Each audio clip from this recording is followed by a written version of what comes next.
Assalamualaikum warahmatullahi wabarakatuh. Kami dari kelompok 12 akan mempresentasikan tentang muskular ekstremitas interior.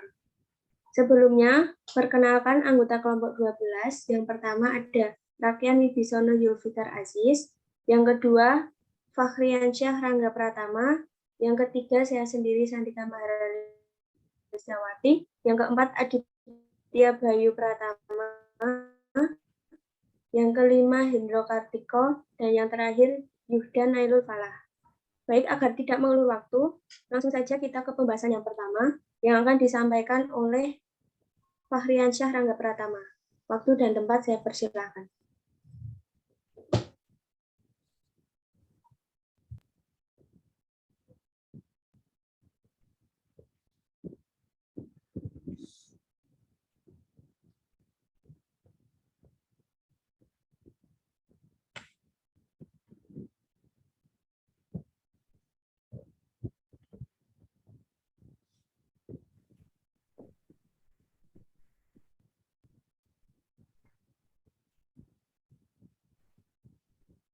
Muskulus bagian anterior dan medial.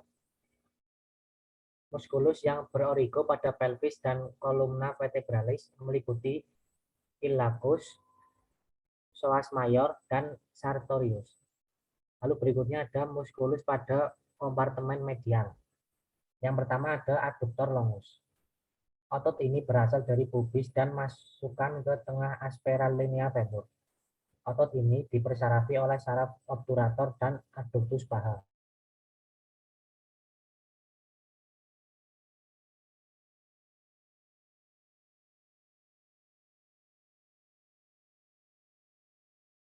Dipersarafi oleh saraf obturator.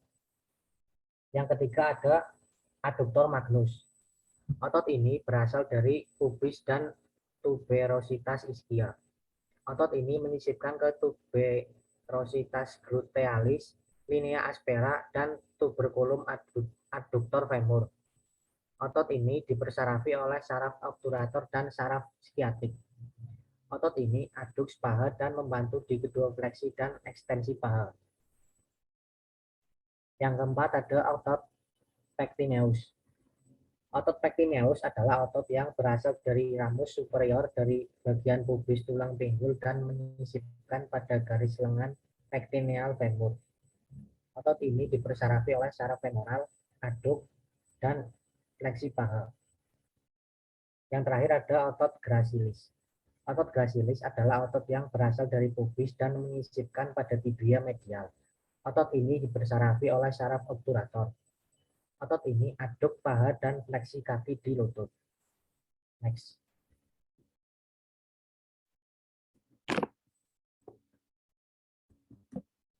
Muskulus pada kompartemen anterior. Yang pertama ada otot femoris rectus.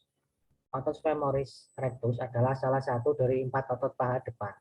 Letaknya di tengah bagian depan paha.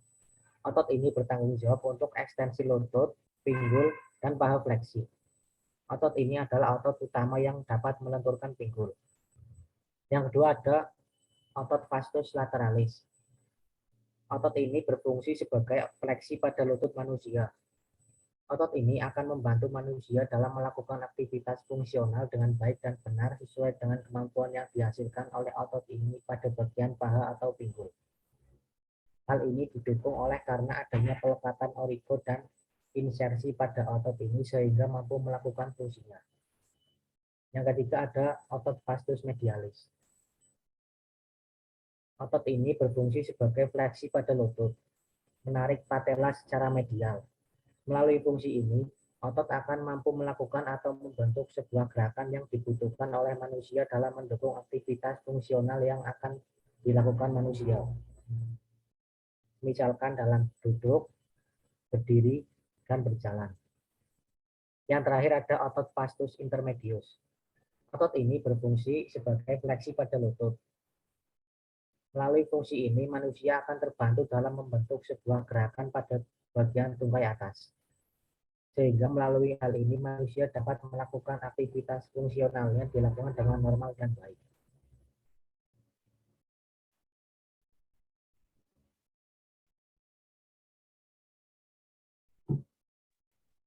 Baik, terima kasih atas penjelasannya. Untuk penjelasan yang selanjutnya akan disampaikan oleh Saudara Rakyat Wibisono. Waktu dan tempat saya persilahkan. Oke, tibialis anterior, insersi basis metatarsalis 1 sisi medial 1 dan cuneiformi medialis sisi plantar. Yang kedua ada origo, epicondylus lateralis dan fasces lateralis tibia. Yang ketiga fungsi fleksi dorsal dan spinasi kaki. Yang kedua ada M extensor hallucis longus. Insersi permukaan dorsal jari kaki yang besar tendon. Origo, fascias medialis, fibula, membran interossea crucis, dan fascia crucis. Untuk yang ketiga, fungsi ekstensi jari kaki dan ekstensi dorsal pada artikulasio talus belah atas. Untuk yang ketiga, ada M extensor digotorum longus. Insersi bersama keempat tendon ke dalam apneurosis dorsal, keempat jari lateral kaki. Origo, condylus lateralis tibia, margo anterior fibula, dan membrane interossea crucis. Fungsi supinasi pada artikulasio talus sebelah bawah M extensor hallucis longus. Yang keempat ada pronus fibularis tertius. Insersi permukaan dorsal kelima tonjolan tulang pada tengah kaki bertendon datar. Origo keluar dari bagian distal fibula. Fungsi pronasi crucis. Yang kelima ada empreneus fibularis longus. Insersi plantar pedis dan sulcus tendinius musculi fibularis dan tuberositas osi. Origo kuput fibula, fascia crucis, fascias lateralis, dan margo posterior. Fungsi kedua M fibularis mengikat sisi lateral kaki dan menopang fleksi plantar kaki. Selanjutnya ada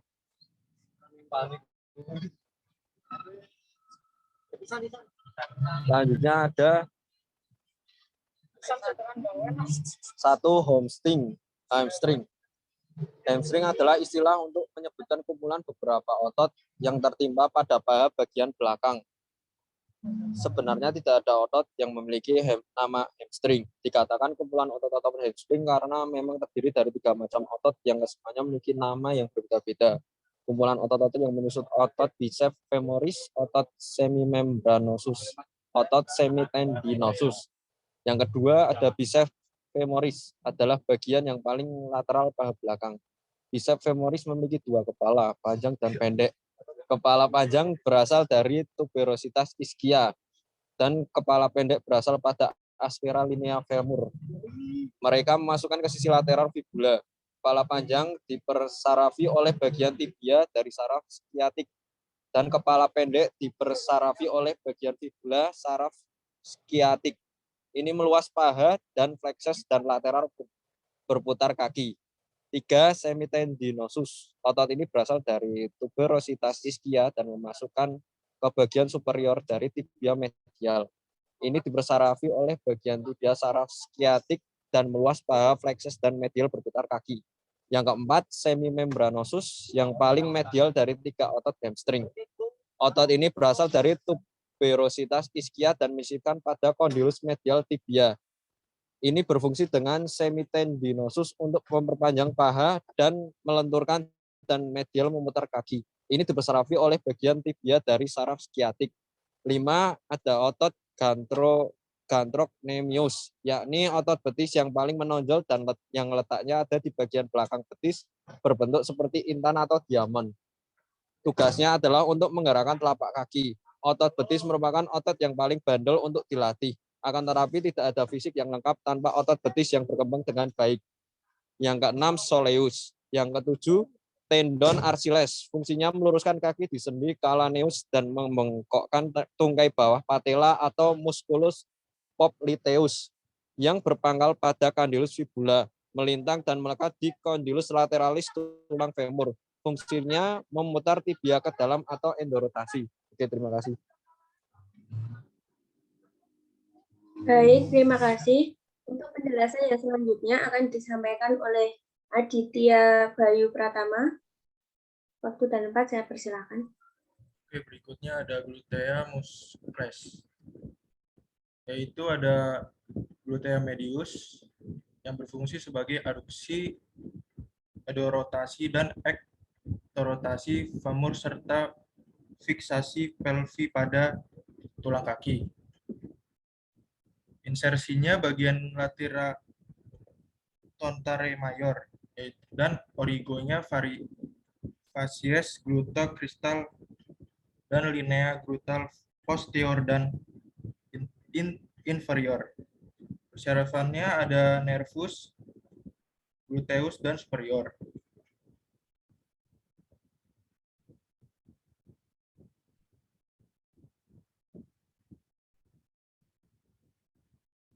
Lanjut ada gluteus minimus yang berfungsi sebagai adduksi dan endorotasi kedua otot saat menarik tulang kaki.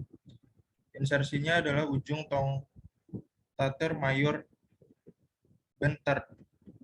bentardon dan origonya facies gluteus anterior dan inferior. Persyaratannya ada nervus, gluteus, dan superior.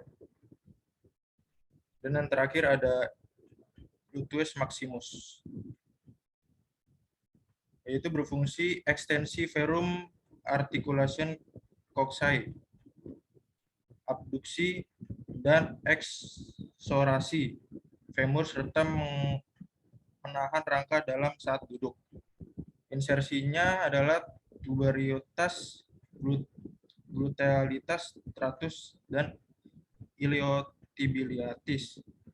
Origonya adalah bagian dorsal os ilium facial thoraca lubium dan fascia dorsalis ligamentium sacrotuberalia.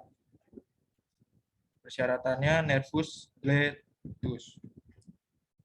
Dan selanjutnya ada regio glutea bagian bawah.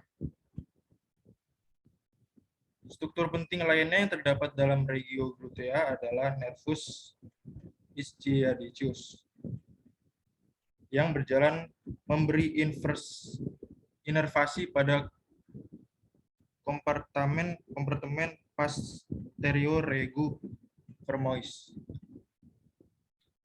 Semua nervus-nervus tersebut berjalan keluar melalui feroman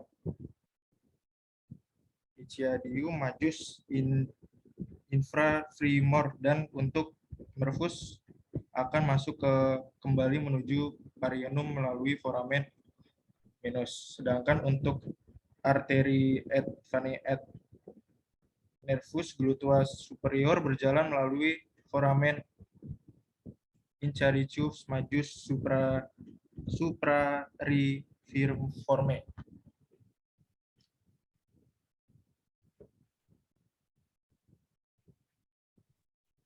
Baik, terima kasih atas penjelasannya.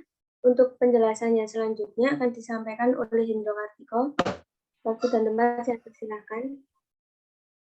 Kemudian ada 3 endoferomal tringli. Yang pertama, linguinal ligament, yaitu yang berfungsi untuk melayani jaringan lunak saat mereka berjalan ke anterior dari batang tubuh ke ekstremitas bawah.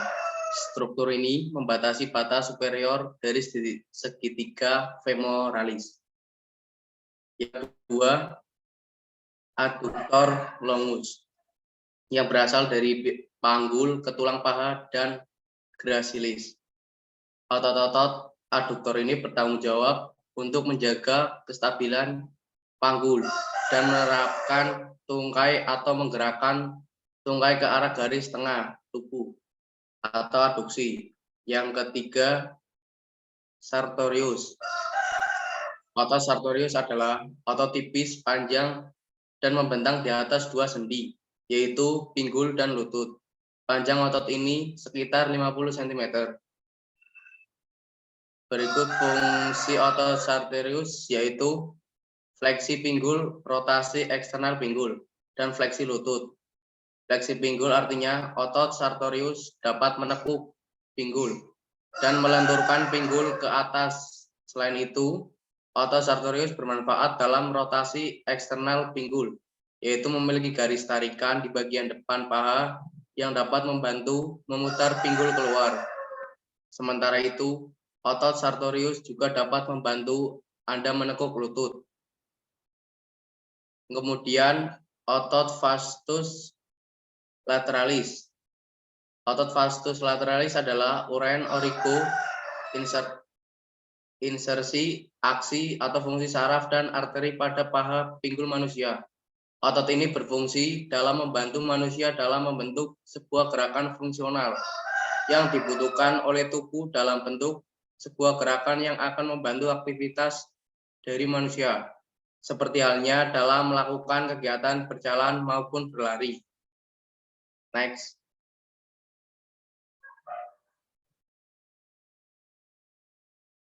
Kemudian muskulus intrinsik telapak kaki. Yang pertama flexor digitorum brevis. Flexor digitorum brevis adalah otot yang terletak di tengah-tengah telapak kesemek tepat di deferences bagian tengah dari plantar aponeurosis. Kemudian abductor hallucis adalah otot fusiform yang terletak superficial dan medial di kaki, mengikuti klasifikasi otot plantar kaki dari superficial ke dalam. Abductor hallucis terdiri lapisan otot pertama bersama dengan flexor digitorum brevis dan adductor digiti minimi. Di sisi lain, jika otot-otot kaki medial ke lateral, otot ini termasuk otot plantar medial kaki bersama dengan flexor hallucis brevis dan adductor hallucis. Fungsinya otot ini adalah untuk melenturkan ibu jari. Kemudian adductor digiti minimi. Sudah, selanjutnya. Baik, terima kasih atas penjelasannya. Untuk penjelasan yang selanjutnya akan disampaikan oleh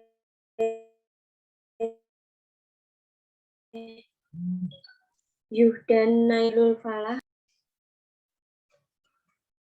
Muskulus intrinsik telapak kaki atau lapisan kedua, yaitu flexor accessorius dan lumbricalis. Selanjutnya, muskulus intrinsik telapak kaki yang lapisan ketiga, yaitu yang pertama flexor hallucis brevis, insersi dua kaput tulang, sesamoid, dan falang proksimal ibu jari kaki. Origonya permukaan plantar, ossa cuneiformi, mediale, intermedium, dan lateral ligamentum plantar longus. Yang kedua, adductor hallucis, insersi bagian lateral tulang sesamoid dan falang proksimal ibu jari kaki. Origonya permukaan plantar, ligamentum plantar longus. Dan yang terakhir, flexor digiti minimi brevis, insersi bagian falang proksimal kelingking, origo bagian depan ligamentum plantar longum, basis osis metatarsalis, persarafan nervus plantaris medialis. Terima kasih.